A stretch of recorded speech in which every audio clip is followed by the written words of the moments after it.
ربي صل على محمد يا ربي صل عليه وسلم يا ربي صل على محمد يا ربي صل عليه وسلم يا ربي بلغ الوسيلة يا ربي خص بالفضيلة يا ربي صل على محمد يا ربي صل عليه وسلم يا ربي وارض عن الصحابة يا ربي وارض عن السلالة يا ربي صل على محمد يا ربي صل عليه وسلم يا ربي وارض عن المشايخ يا ربي فارحم والدينا يا ربي صل على محمد يا ربي صل عليه وسلم يا ربي وارحمنا جميعا يا ربي وارحم كل مسلم يا ربي صل على محمد يا ربي صل عليه وسلم يا ربي واغفر لكل مذنب يا ربي لا تقطع رجاءنا يا ربي صل على محمد يا ربي صل عليه وسلم يا ربي لا سمع دعانا يا ربي بلغنا مأجورا يا ربي صل على محمد يا ربي صل عليه وسلم يا ربي تغشنا بنوره يا ربي حفظنا وأمانا يا ربي صل على محمد يا ربي صل عليه وسلم يا ربي واسكننا جنانك يا ربي أجرنا من عذابك يا ربي صل على محمد يا ربي صل عليه وسلم يا ربي وارزقنا الشهادة يا ربي خذنا بالسعادة يا ربي صل على محمد يا ربي صل عليه وسلم يا ربي واصلح كل مسلم يا ربي وفق كل مهدي يا ربي صل على محمد يا ربي صل عليه وسلم يا ربي نختم بالمشفع يا ربي صل عليه وسلم يا ربي صل على محمد يا ربي صل عليه وسلم اللهم صل وسلم وبارك عليه. السلام عليكم ورحمة الله وبركاته.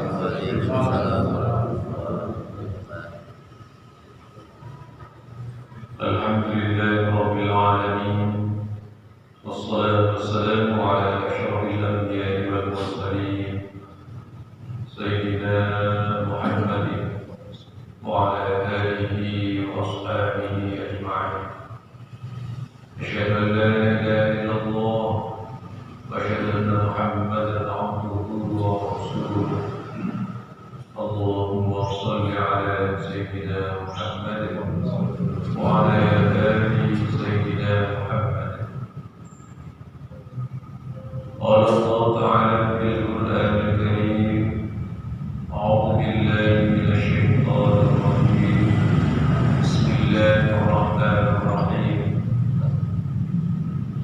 آمن الرسول بما أنزل إليه من ربه والمؤمنون كل آمن بالله وملائكته وكتبه ورسله لا نفرق بين أحد من رسله وقالوا سمعنا وأطعنا غفرانك ربنا وإليك المصير.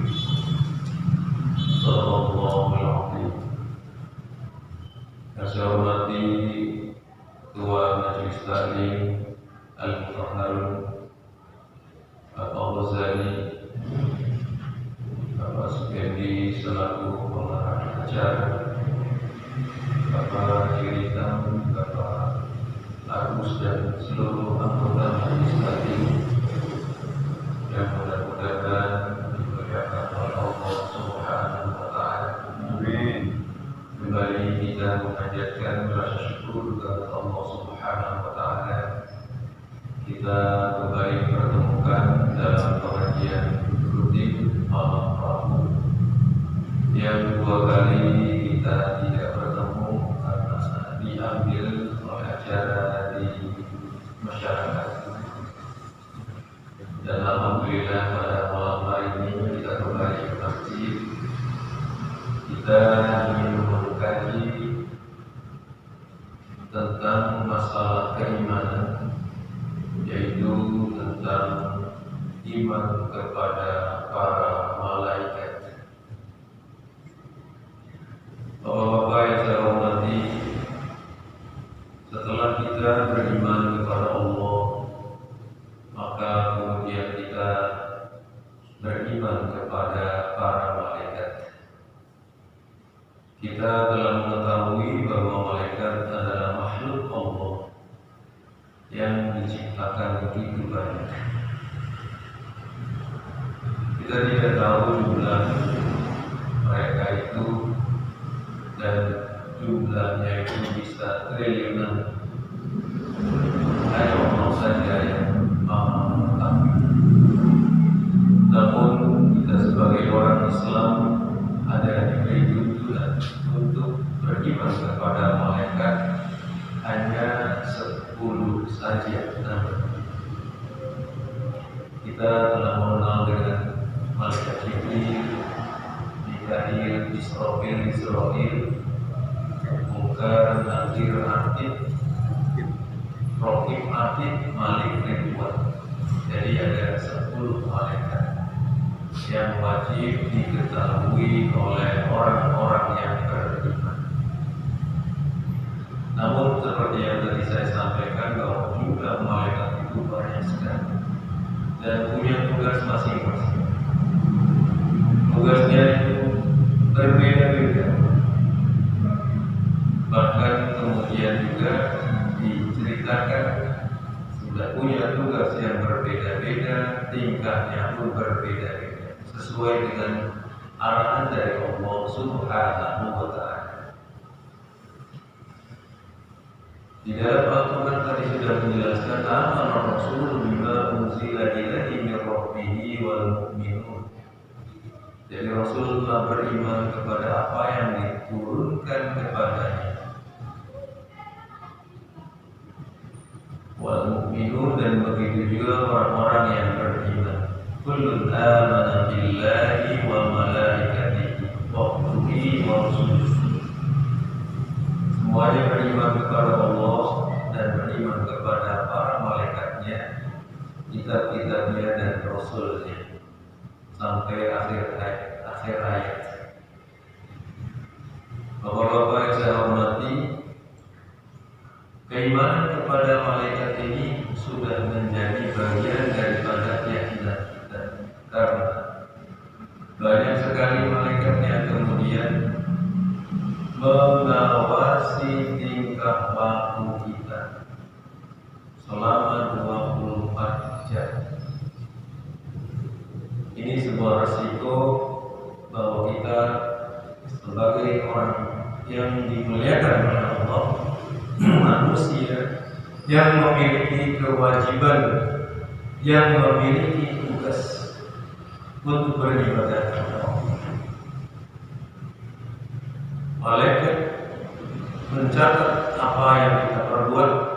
Malaikat juga mengamati apa yang kita lakukan, dan juga malaikat mencatat apa yang kita katakan.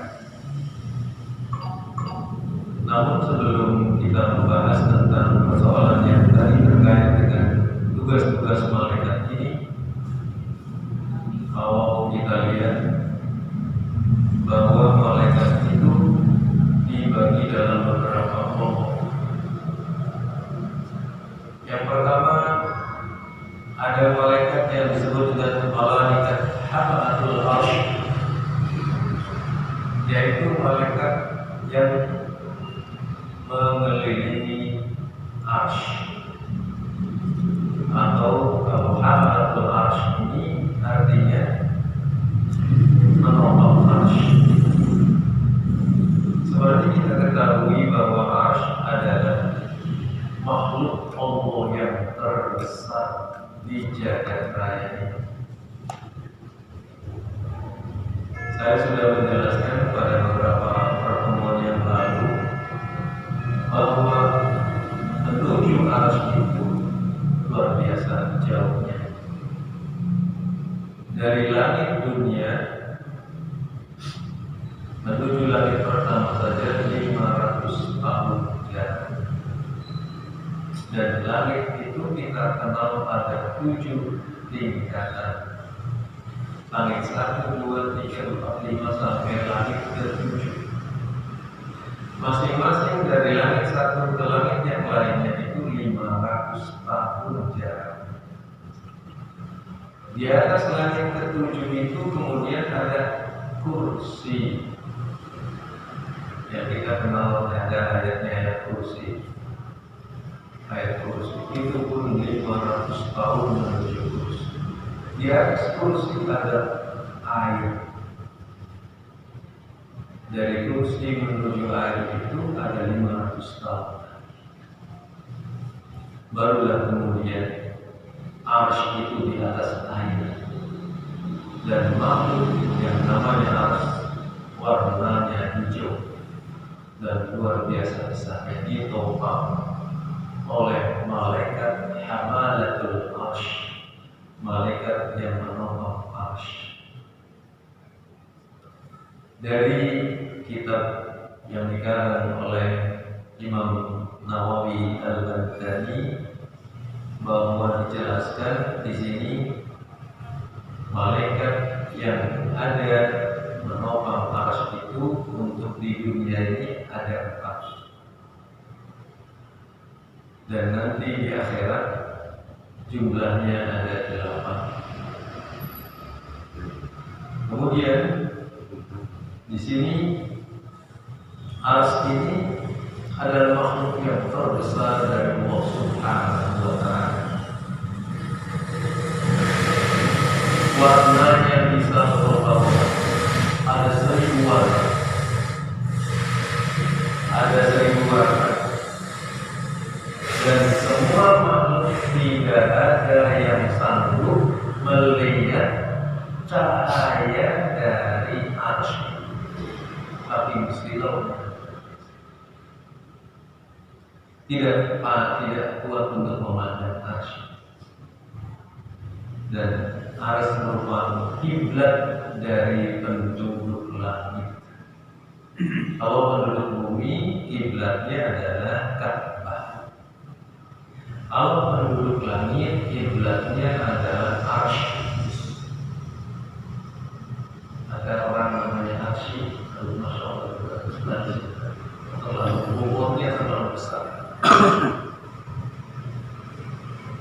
Dan kiblatnya para malaikat itu, Ka'bahnya para malaikat itu adalah Baitul Ma'mur yang sejajar dengan Ka'bah yang ada di bumi.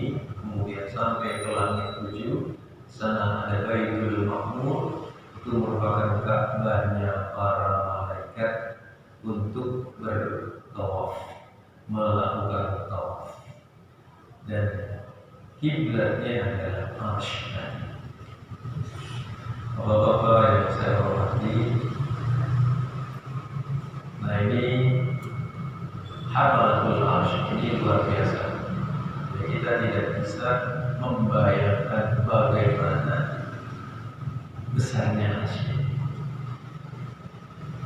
Karena dijelaskan bahwa malaikat yang menopang arsy ini itu sayapnya saja, kakinya dari kaki sampai itu jaraknya itu ratusan tahun. Telinganya saja, daun telinganya itu ratusan tahun. Jadi kita tidak bisa membayangkan betapa besar, betapa wasallam. Kita hanya kewajiban untuk meyakini saja bahwa ada makhluk yang amat besar itu Arsy. Seperti yang sudah saya sampaikan dulu, kursi saja, kursi Allah yang disebut dengan ayat kursi itu, wasi'a kursiyyus samawati wal ardh. Allah, luasnya kursi itu antara langit dan bumi. Bahkan dijelaskan bahwa dunia dan seisinya ini jika dilemparkan di atas kursi, maka seperti lereng di atas apa? Di atas padang pasir yang luas, lereng di atas padang pasirnya. Nah, kemudian kursi kalau dilemparkan di atas juga seperti ini. Kursinya seperti lereng, arsnya seperti padang pasir yang luas. Jadi kita tidak bisa membayangkan bagaimana besar. Dan para malaikat yang hamalatul arsy tadi berzikir kepada Allah, selalu berzikir kepada Allah, bertasbih kepada Allah, tidak henti-hentinya terus bertasbih. Subhanallah, alhamdulillah, wa la ilaha illallah, wallahu akbar, la ilaha illallah, la ilaha illallah.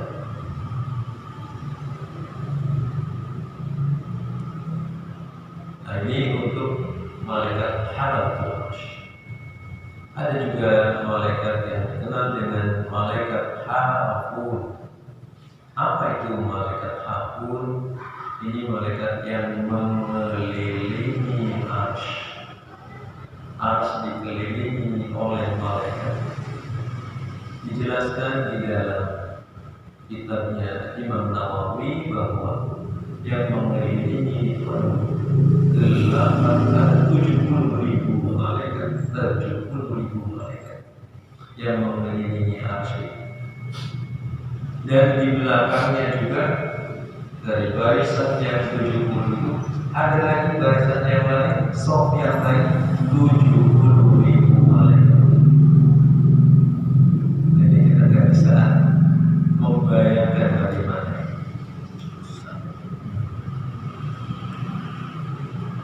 Kemudian di belakangnya lagi kata Imam Nawawi ada 100.000 lagi.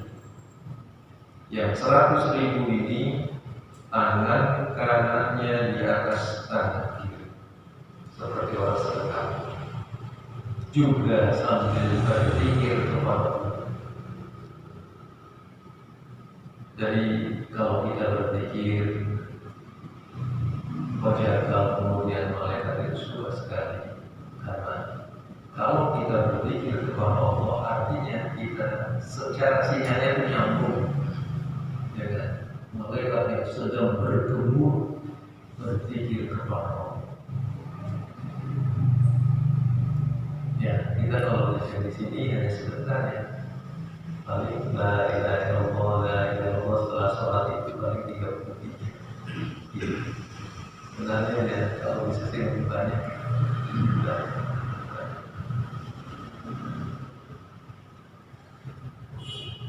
Bapak-bapak yang saya hormati, kemudian satu sayap itu jaraknya ada 800 tahun satu sayap. Jadi, dan jangan dianggap bahwa malaikat itu makhluk yang kecil-kecil. Malaikat ada makhluk yang amat besar sekali. Ya, jangkauannya terbangnya kemana-mana, luar angkasa. Jadi kalau orang Kristen menggambarkan malaikat seperti ada peri-peri yang pada terbang itu, dia kerdil, sangat kerdil.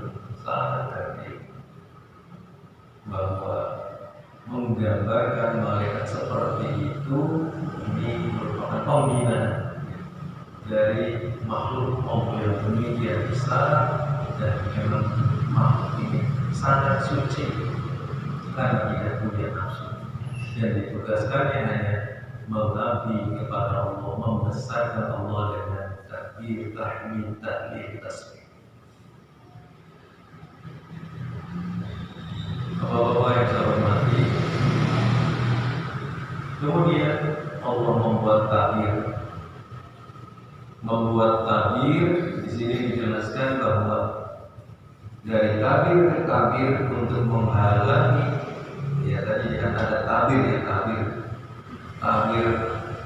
cahaya, dari cahaya kepada kegelapan, kemudian ada mutiara putih, ada kemudian juga warna yang lain.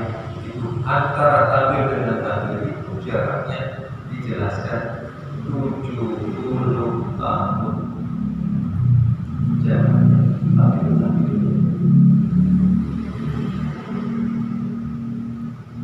Ya tentu, ya kita hanya meyakini apa yang disampaikan oleh keterangan dari Rasulullah SAW tentang masalah tabir itu. Wallahu a'lam, tentang yang sebenarnya itu Allah lah yang maha mengetahui.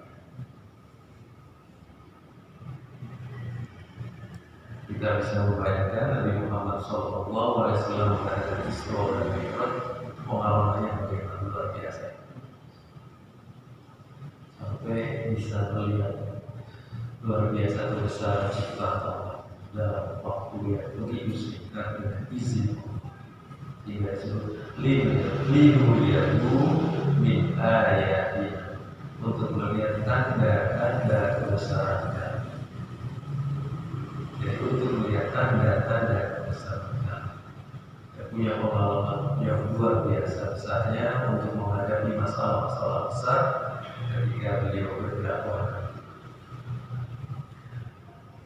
Bapak-bapak yang saya hormati, kemudian ada malaikat yang disebut dengan malaikat ruhaniyun. Malaikat ruhani. Apa ini malaikat ruhaniyun itu? Adalah bangsa ruhani yang tugasnya hanya zikir saja. Zikir, dan zikir mereka itu sangat keras dan suaranya itu ditutup oleh, sehingga kalau zikir itu dibuka suaranya itu, kita dihancur dengan suara dari zikirnya malaikat. Jadi ada yang ditutup, ya seperti kata Nabi di dalam penjelasan tentang neraka. Kalau saja neraka itu kemudian dibocorkan selubang jarum saja, maka seluruh alam semesta ini musnah semua, saking panas. Itu baru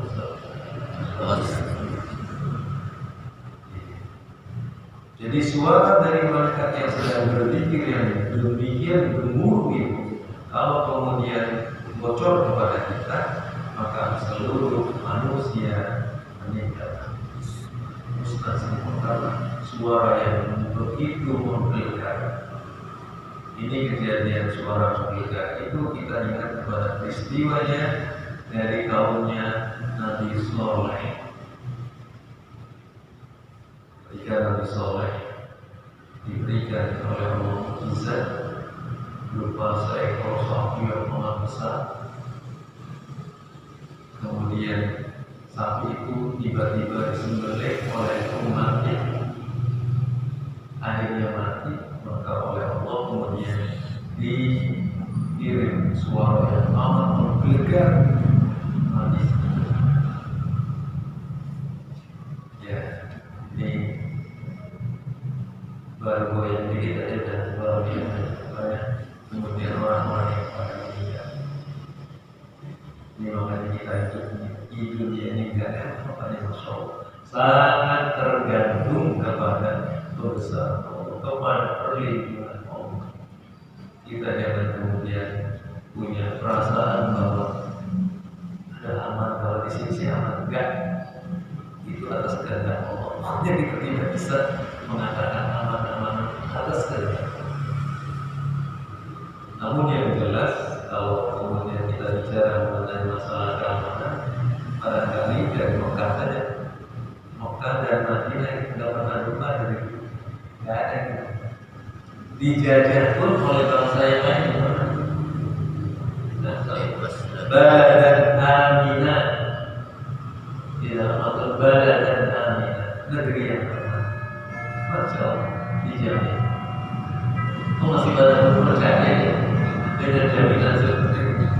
Tidak ada yang bisa untuk menguasai nama kepada dijajah. Setelah kita yang pernah dijajah oleh Belanda sampai 360 tahun lama ya, cukup lama ya. Bapak-bapak yang saya hormati, kemudian ada malaikat Karobil namanya. Apa malaikat Karobil? Yaitu kepalanya malaikat, kepalanya malaikat yang ada di Arsy. Ini disebutnya adalah malaikat Karobil. Dan ada juga malaikat Safaroh yang sudah kita kenal. Safaroh itu malaikat penghubung antara Allah dengan para rasul. Itu seperti malaikat Jibril, Mikail, Israfil, itu adalah malaikat yang disebut dengan malaikat Safaroh, penghubung. Bukan hanya penghubung kepada para nabi, tetapi bisa juga penghubung kepada orang-orang soleh. Orang-orang soleh bisa didatangi oleh malaikat. Bahkan ada seorang sahabat di sini, sahabat namanya adalah Raifah bin Nu'man, Harisah bin Nu'man. Ini pernah melihat malaikat Jibril 2 kali. Pernah Rasulullah sedang berbincang-bincang dengan seseorang. Kemudian Harisah bin Nu'man ini bertanya, "Ya Rasulullah, siapa tadi?" Itu malaikat Jibril. Ya baik, salatnya tidak kelihatan, nggak melihat. Kemudian pada waktu peperangan Hunain juga Harisah bin Nu'man ini pernah melihat lagi ada seorang kayak seolah-olah 45 orang. Kemudian bertanya, siapa dia? Kata Rasulullah, dia adalah malaikat Jibril. Jadi malaikat memiliki kemampuan untuk berubah bentuk. Walaupun bentuknya ini sangat besar, namun bisa berubah-ubah bentuk dan bisa merupakan kayak manusia biasa.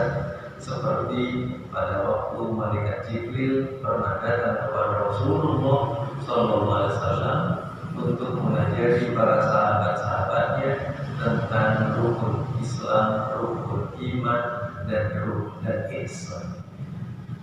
Jadi pada suatu ketika Rasulullah SAW tiba-tiba didatangi oleh seorang laki-laki yang berpakaian serba putih, kemudian rambutnya kayak diminyaki, itu rapi sekali.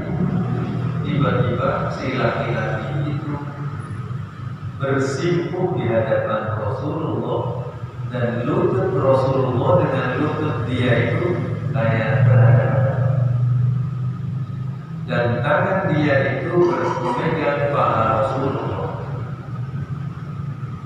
Kemudian ada dialog, Ma'wal Islam, apa yang disebut dengan Islam? Kemudian dijawab oleh Nabi bahwa Islam berkata apa?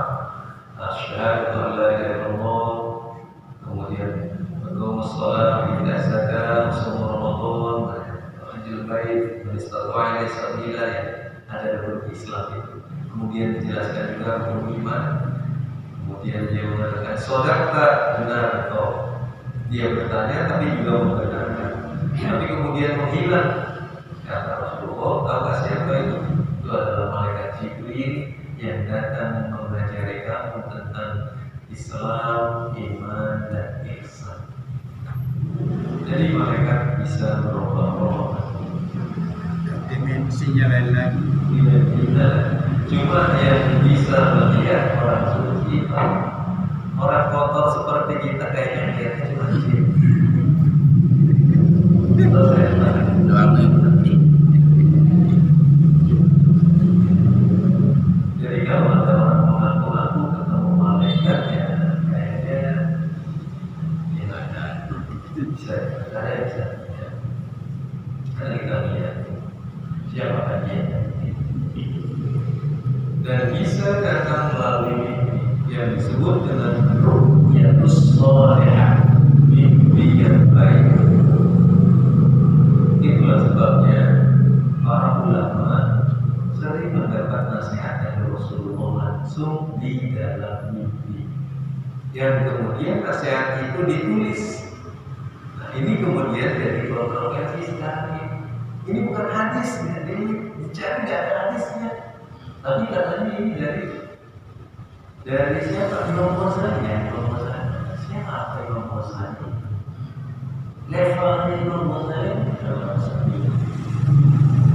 sudah soleh, pinter, bisa jadi beliau kan wali Allah. Ya kita tidak mau, tapi tidak tiba-tiba kita langsung menyerah. Jangan baca kajian Imam Ghazali karena banyak sekali hadis-hadis yang maksud ada jelas-jelas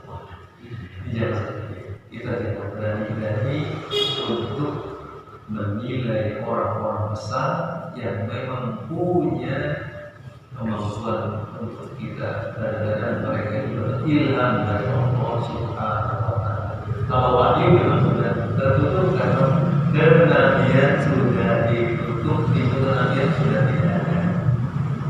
Cuma ilham itu bisa. Memberikan ilham, memberikan kemudian mimpi. Seperti contoh ada seorang ulama bermimpi, di dalam mimpinya itu dia melihat ahli kubur sedang beramai-ramai lagi berebut kayak makanan gitu. Tiba-tiba dia melihat ada seorang bapak-bapak yang sedang duduk saja tidak ikut berebut. Ditanya oleh ulama tadi, kenapa Pak nggak ikut berebut? Saya udah kaya, anak saya sudah kirim terus, kirim uang kepada saya. Tanya saya apa? Tinggalnya di mana? Usahanya apa? Begitu bangun pagi-paginya dilacak. Katanya usahanya di pasar, jualan ini, namanya ini, dilacak. Ada ternyata si anak itu jualan makanan, kemudian komat kami, ternyata lagi baca pulbu terus dan baca Al-Quran yang kemudian disedekahkan untuk orang tua.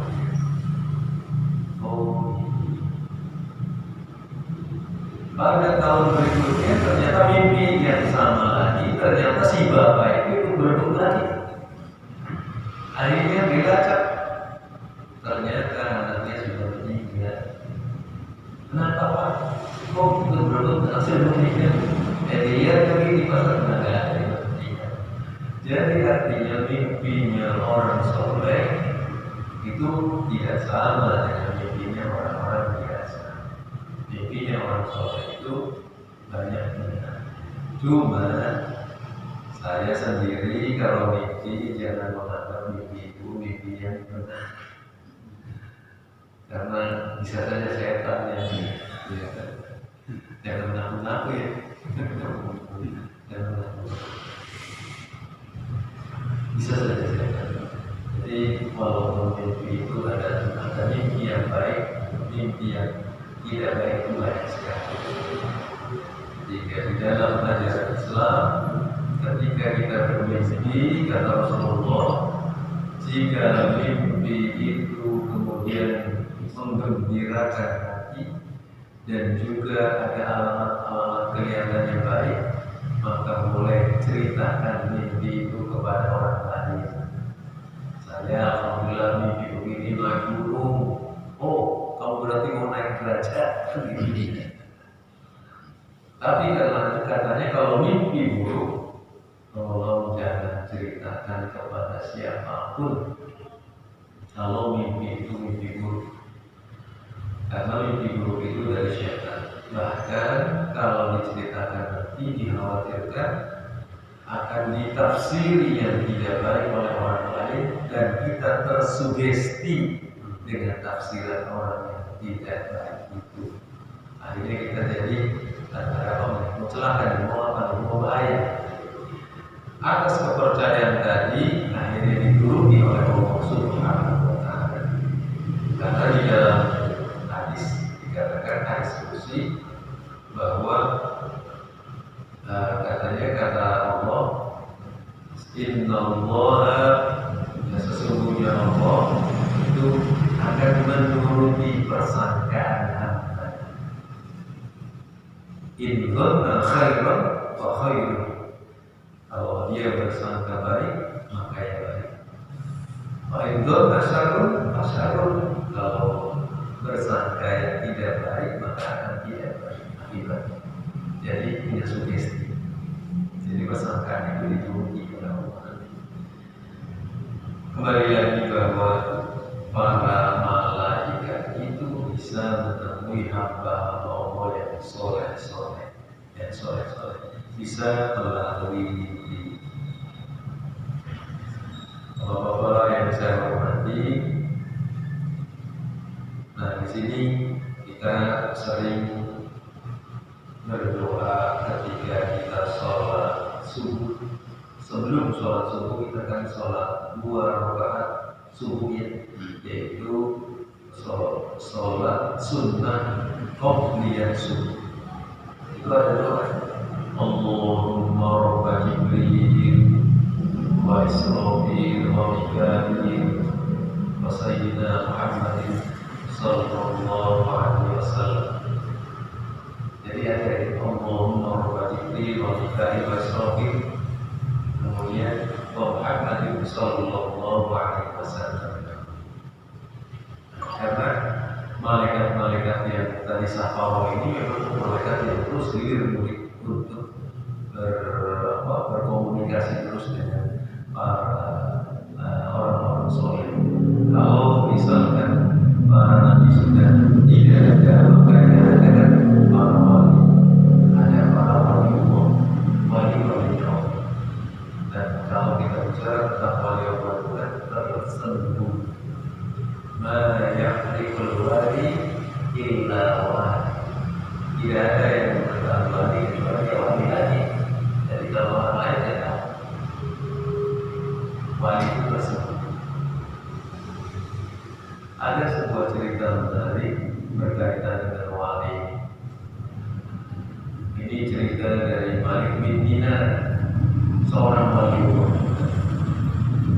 Malik bin Dinar itu berkunjung ke Baghdad, pusat dulu kerajaan Islam itu ada di Baghdad. Ternyata di Baghdad itu begitu beliau masuk ke kota Baghdad, penduduknya sedang berkumpul di masjid dari zuhur sampai isya. Penduduknya nggak keluar dari masjid, yang laki-laki, perempuan di rumah. Kata Malik bin Dinar, ada apa? Ada acara apa? Kok penduduk kumpul semua di masjid? Apa kata mereka? Kami sedang berdoa kepada Allah Subhanahu wa Ta'ala karena kami sedang mengalami kekeringan sampai sungai-sungai ada di sana tidak ada airnya. Kalau sungai ada jelas, sungai Efrat kering semua, tidak ada air. Jadi kami sedang berdoa kepada Allah, mohon agar diturunkan hujan. Itulah kita barangkali kalau sholat namanya sholat apa? Istisqa, sholat minta hujan. Begitu jalan bubar setelah isya, Malik bin Dinar memperhatikan ada seorang laki-laki yang sangat sederhana pakaiannya, dengan kayaknya kayak copang camilan. Masuk ke masjid, berdoa, dia dengar doanya itu, ya Allah, kabulkan ya Allah, menurut sudah pada menjadi tidak ada air, kabulkan ya Allah, turunkan hujan ya Allah. Begitu selesai, mulai besar sekali. Padahal cuma sedikit. Yang tadi sudah pada bubar ya nggak ada gerimis, nggak ada apa, nggak ada pemukiman. Dilihat oleh pimpinan siapa? Kejar masuk ke delapan sampai kayak lumpur muncul terlalu deras. Masuk ke Gambir terus dikejar. Siapa? Masuk ke sebuah rumah karena gelap pakai lumpur aja dicoret-coret sama dia sama Malik pimpinan. Ditandai rumahnya nanti imam besok mau mencari tahu siapa dia. Itu selesai. Siang dari dia penasaran mencari rumah yang dia tandai. Ternyata rumah ini adalah rumah tempat budak-budak untuk dijual. Tempat penjualan budak zaman dulu kan masih ada perbudakan. Tempat penjualan budak. Ada saudaranya juga di situ. Mau beli budak silahkan saudara. Yang kuat tenaganya, yang cakep, yang ini. Dia nggak ada. Nggak ada. Saya mencari mana? Oh ada satu di sana, tapi itu nggak laku. Itu nggak laku. Saya tahu di sana, tapi itu nggak laku. Kemudian ada yang lihat gimana nih, nggak kelihatan aja di sana nih. Dia masuk masjid lagi. Begitu lagi sholat di masjid, dia perhatikan ada satu tenda yang kemudian goyang gitu. Selesai dia sholat dan lagi, ternyata orang yang tadi yang berdoa. Kemudian Anda mau beli saya, ada bapaknya saya. Ada ini yang nggak laku, yang di sini. Silakan yang sana aja yang kuat-kuat, yang bagus-bagus, yang cakep-cakep, bukan. Terus ternyata saudaranya itu tahu tadi dia ngobrol dengan budak tadi, kata saudaranya masih banyak digratisin, mau kan? Digratisin. Akhirnya dia ambil, kemudian budak itu ternyata menangis tapi didengar oleh Malik bin Dinar yang menangis. Tangisannya adalah, ya Allah, kenapa engkau kasih tahu bahwa saya ini adalah Malik? Kamu itu tidak sanggup untuk hidup lagi. Dia meninggal. Jadi saking tersembunyinya nggak mau kelihatan kebaikannya sama orang lain. Itu tersembunyi seperti itu. Nah, umumnya kita kan kalau bagian apa jasa dikasih tahu sama orang, ya orang simpati sama kita. Oh, yang berjasa, berjasa. Promosi kan. Pengennya dikasih tahu ya.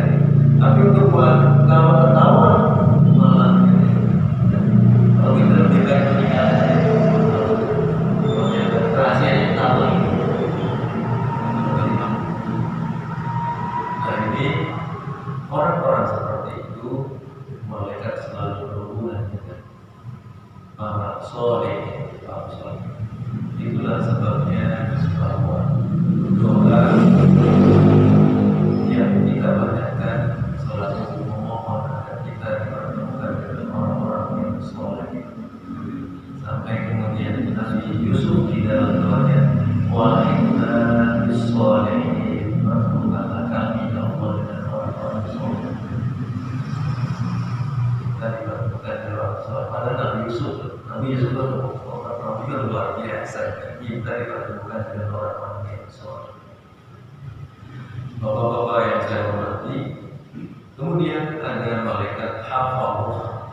Apa malaikat hafal? Ini malaikat yang menjaga, yang 24 jam menjaga kita. kanan kiri kita. Itulah yang kita kenal dengan ma yalfidu min qawlin illa ladaihi raqibun atid. Ada malaikat raqib, ada malaikat atid. Ada juga malaikat yang kemudian di belakang kita dan di hadapan kita. Itu dua. Jadi 40. Ada juga malaikat yang ada di atas kubur-kubur. Apa tugasnya? Kalau dia sombong, dia berdoa kepada Allah, hinakan dia. Kalau dia tidak sombong, dia kemudian punya hati yang tawadhu itu rendah hati, maka dia berdoa kepada Allah, dia memuliakan dia. Dan doanya malaikat itu tajam, mustajab doanya malaikat. Jadi dipantau terus. Hati sombong harus kita. Untuk kalau kita kemudian rendah hati, kita akan diangkat derajatnya. Ada juga malaikat yang kemudian menjaga mulut kita.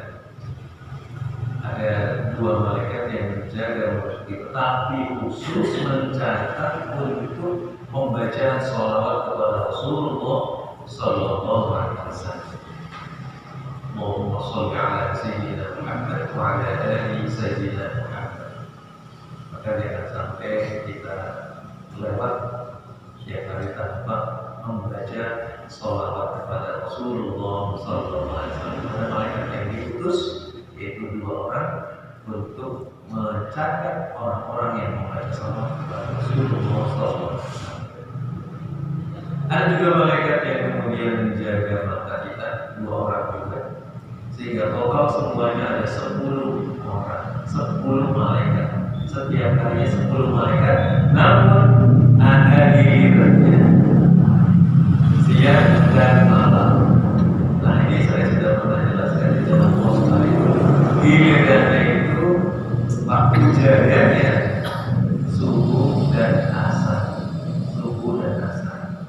Malaikat malam nanti pada waktu subuh berangkat, nanti malaikat siang datang sampai asar gitu. Asar pada malam datang lagi. Jadi giliran terus. Sehingga ada kata Imam Nawawi ada 10 orang, ada 20 orang. 10 siang, 10 malam. Jadi kan itu, jadi kan tidak bisa kemana-mana. Dipantau ketat oleh malaikat. Nggak bisa. Bagaimana kita mau bohong? Ya, orang bohong itu ya artinya apa? Dia tidak percaya kepada ada di malaikat. Dianggapnya aman-aman saja. Apa yang diucapkannya aman. Apa yang kemudian disembunyikan dianggapnya aman. Padahal semuanya itu berada di bawah pantauan malaikat. Dan nanti catatan-catatan itulah yang akan kita terima pada waktu yaumul hisab, hari perhitungan amal. Inilah Bapak sekalian keyakinan kita kepada malaikat ini harus ditunggu-tunggukan di dalam hati kita, sehingga kita merasakan kehadiran para malaikat di tengah-tengah kehidupan kita. Sekian, mudah-mudahan akan manfaatnya. Wabillahi taufiq wal hidayah. Assalamualaikum warahmatullahi wabarakatuh.